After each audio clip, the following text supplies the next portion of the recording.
Hello. Welcome back to STM Narratives. Before we begin, please comment where you are watching from and the time. I never thought I'd find myself standing on a crowded street corner, clutching a tattered backpack filled with the remnants of my life. At 50 years old, I was homeless, a ghost wandering through a city that felt alien to me. My name is David, and this is my story. A journey of struggle, resilience, and ultimately, recovery. Growing up in a small town, I was raised by a single mother who worked tirelessly to support us. She instilled in me the values of hard work and perseverance. I excelled in school and was lucky enough to earn a scholarship to a local university. I had dreams of becoming an architect, envisioning myself designing buildings that would stand the test of time. After graduating, I landed a job at a reputable firm. For a while, everything seemed perfect. I bought a modest home and fell in love with a wonderful woman named Rachel. We built a life together and welcomed two beautiful children, Noah and Mia. It was a life I cherished, a life I worked hard to create. But life has a way of throwing curveballs. The firm faced financial difficulties, and one day, I was called into the office and laid off. The news hit me like a ton of bricks. I felt like a failure, a burden to my family.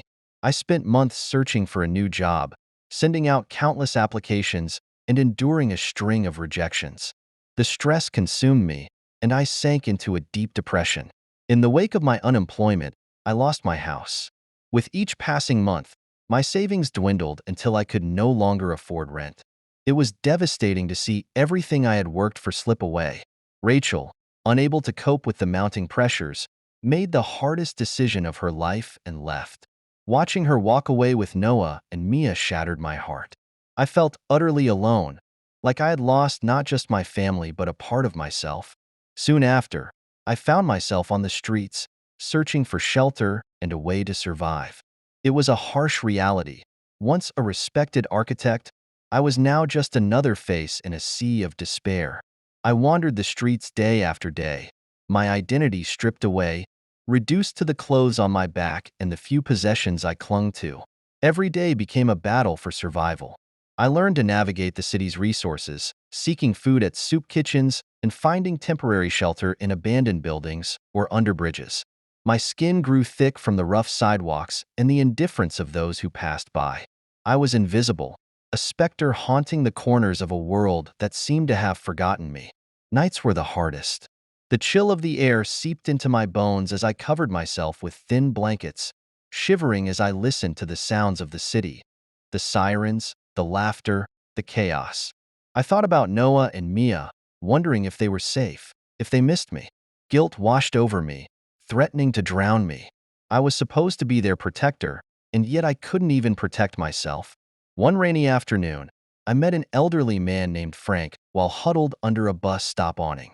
He had a white beard and kind eyes that sparkled despite the grime of the streets. He struck up a conversation, and I found solace in his presence. Frank shared his story. Once a veteran, he had fallen into addiction after losing his family in a tragic accident.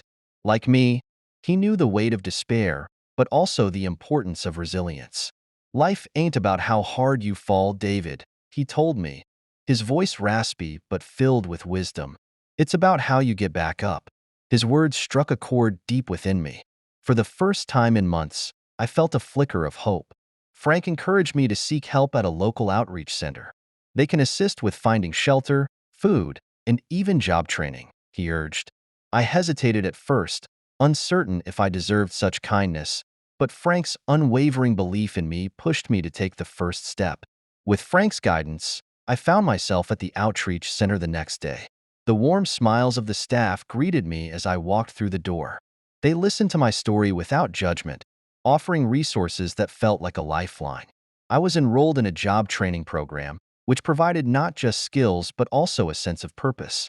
It was a world I had long forgotten, filled with hope and determination. The program was tough. I struggled at first, battling feelings of inadequacy as I navigated online courses and mock interviews. I often stared at my reflection in the mirror, reminding myself of who I once was and who I wanted to be again.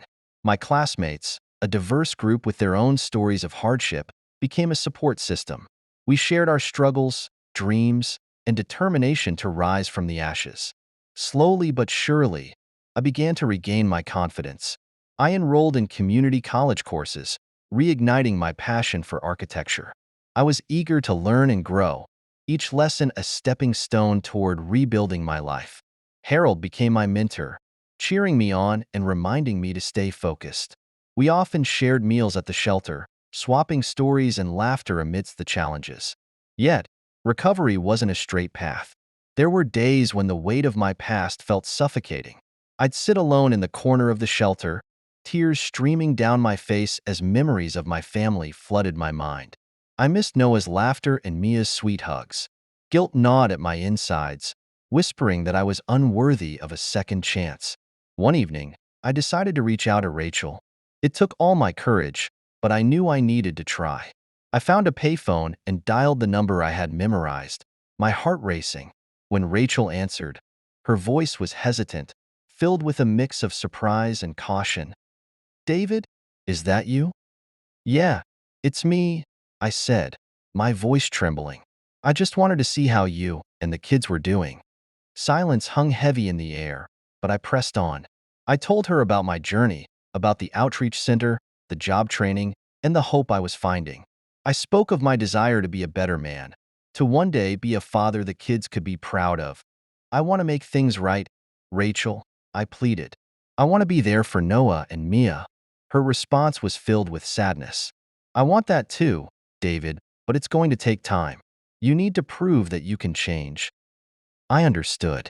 My heart ached, but I knew I had to earn their trust back. That conversation reignited my determination.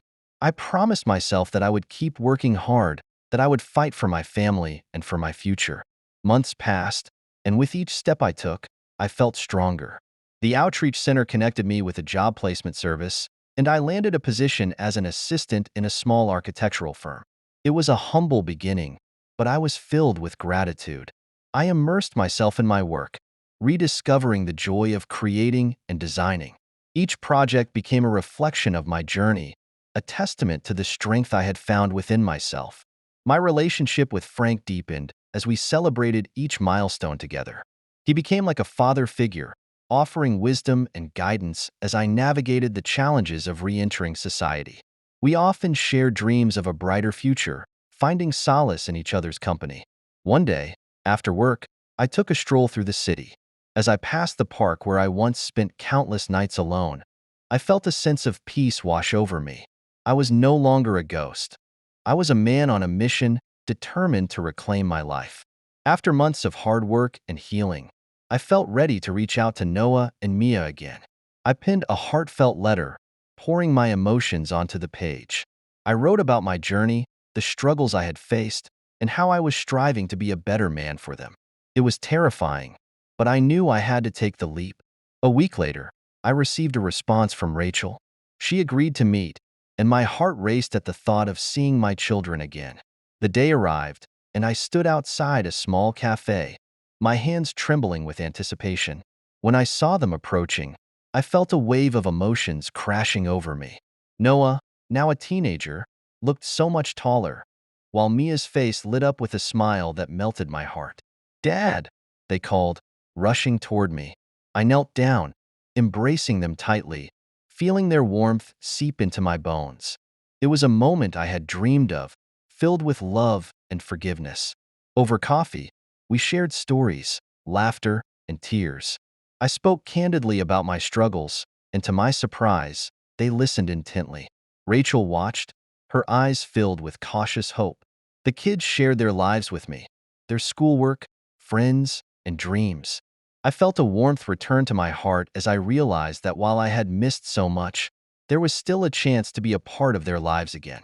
After that day, I continued to work hard, both in my job and in rebuilding my relationship with my family. I attended support groups and therapy, facing the demons that had haunted me for so long. I learned to forgive myself, to accept that my past did not define my future. As weeks turned into months, my efforts began to bear fruit. I found a small apartment, a safe space I could call my own. It was nothing fancy, but it was a start, a place where I could invite Noah and Mia to spend time, where I could create new memories and rebuild our bond. I transformed it into a warm, welcoming home filled with laughter and love. One sunny Saturday afternoon, I invited the kids over for pizza and a movie. As we settled onto the couch, I felt a sense of contentment wash over me. We laughed and joked, creating new traditions that would anchor our family. Each moment was a gift, a reminder that life had given me a second chance. Frank remained an integral part of my journey. We often met at the outreach center, where we volunteered together, helping others who found themselves in similar situations. I admired his resilience, and he inspired me to give back, to use my experiences to help others find their way. As I stood there one day, serving meals to those in need, I looked around and felt an overwhelming sense of gratitude. I had come so far from that dark place of despair. I was no longer just surviving. I was truly living. My heart swelled with hope for the future, and I knew that I had the strength to overcome whatever challenges lay ahead. Homelessness at 50 had been a devastating experience, but it had also been transformative. It taught me the true meaning of resilience, the power of community, and the importance of love and forgiveness. As I walked through the city streets, I held my head high, no longer a ghost but a man who had faced the storms and emerged stronger. With each passing day, I continued to build my life, one step at a time. I envisioned a future filled with love, laughter, and the joy of being a present father. I had not just recovered, I had rediscovered myself.